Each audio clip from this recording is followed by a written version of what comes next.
দিয়া কয়, রে ফজল, সমস্ত সাহাবায়ে কেরামদেরকে মসজিদে নববীর মধ্যে একত্রিত করো, কারণ আমি নবী বিদায়ের ঘন্টা আমার বেজে গেছে, আমার তাড়াতাড়ি আমার মালিকের দরবারে হাজিরা দেওয়া লাগবে।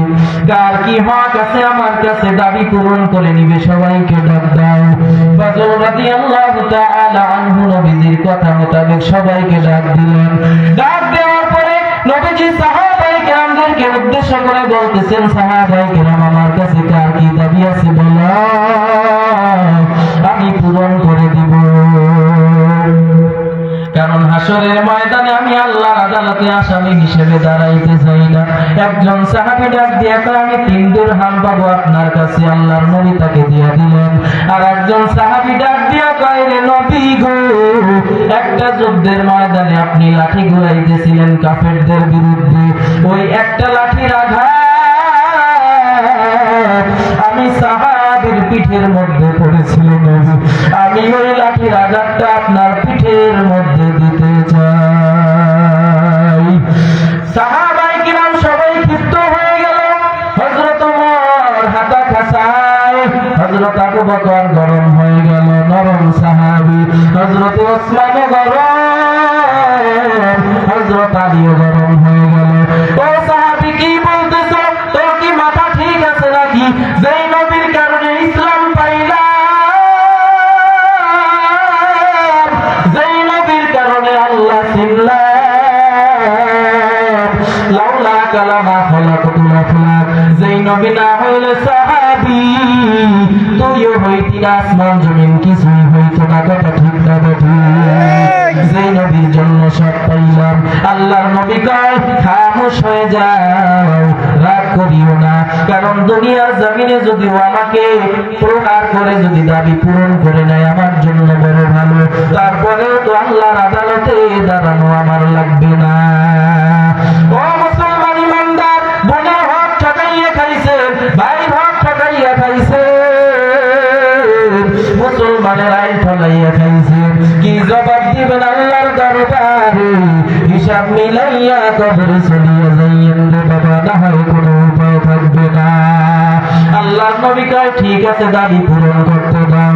ও সাহাবী, তাড়াতাড়ি দাবি পূরণ করে নাও।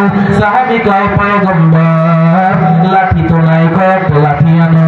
কয়, যেমন তেমন লাঠি আনলে হবে না, যেই লাঠি দিয়ে আপনি আমাকে আঘাত করছিলেন ঠিক ওই লাঠিটাই লাগবে। ও ফজল, ওই লাঠি তো এখন আমার কাছে নাই, ওই লাঠিটা আমার কন্যা ফাতিমার ঘরের মধ্যে ঝুলন্ত আছে, তাড়াতাড়ি গিয়া লাঠিটা আনো। ফজল যখন লাঠিটা নিয়ে আসতে গেল, ডাক দিয়া কয়, ও ফজল, আমার আব্বা তো লাঠি কোনো সময় ব্যবহার করে না, এখন এই লাঠি নিয়ে কি করবে, কি কাজে দরকার? ফজল ডাক দিয়া কয়, এক সাহাবী তার দাবি পূরণ করবে নবীজির পিঠের মধ্যে আঘাত দিয়া। এই কথা যখন শুনে মেয়েরা তো কান্না নল পড়ে যায়। ফাতিমা মাটিতে ঘোরাঘুরি করে, হাসান হোসাইন আয়েশা দেখতেছে তার আম্মা জান কান্না করতেছে। ও মা, কেন কান্না করো? ফাতিমা সব ঘটনা বলার পরে হাসান হোসাইন দৌড়ায়, ফজলের পেছনে পেছনে দৌড়ায়। কই যায়? লাঠি নিয়া যায়ও না। ওই মজলিসের মধ্যে গিয়া যখন লাঠি নিয়ে নবীকে প্রহার করবে সাহাবীরা, আল্লাহর নবী কয়, প্রহার করো। কয়, পয়গম্বর, যখন আপনি আমাকে প্রহার করছিলেন তখন কোনো মানুষজন ছিল না পাশে, আমিও নিরিবিলি জায়গায় গিয়ে আপনাকে প্রহার করতে চাই। কয়, ঠিক আছে, জায়গায় চলো। আল্লাহর নবী হাঁটতেছেন, সাহাবায়ে কেরাম হাঁটতেছেন, হাসান হোসাইনও হাঁটতেছেন। ওদিকে ফাতিমা কান্না। সন্তান যদি শোনে তার আব্বাকে মারবে, এটা কেমন করে সন্তান সহ্য করে বাবা? ফাতিমাও কান্না করে। এরপরে একটা রুমের মধ্যে আল্লাহর নবীকে, ওই সাঈদ ইবনে আবি ওয়াক্কাস সাহাবীর নাম, যেই সাহাবী আশারায়ে মুবাশশারা 10 জনের মধ্যে একজন, জোরে কন্যা সুবহানাল্লাহ। ওই সাহাবী সাহাবী ঘরের মধ্যে ঢুকতেছেন, আল্লাহর নবীও ঢুকছেন। হযরত ওমর কয় আমি একটু ঢুকি, কয় না কারোর ঢোকা যাবে না। আল্লাহর নবী ঘরের মধ্যে এই সাঈদ ইবনে আবি ওয়াক্কাস বলে পয়গম্বর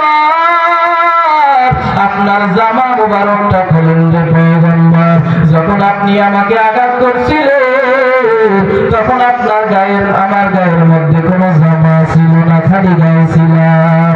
আল্লাহর নবী যখন জামাটা খুললেন কয় নবী আপনি একটু ওদিকে ফিরিয়া দাঁড়ান। যখন নবীজি ওদিকে ফিরিয়া দাঁড়াইছে সাহাবায়ে কেরাম সব বাইরে বসে কান্না করতেছে। সাঈদ ইবনে আবি ওয়াক্কাস দৌড়াইয়া গিয়া আল্লাহর নবীর বাম পাশে একটা নবুয়তি মোহর আছে,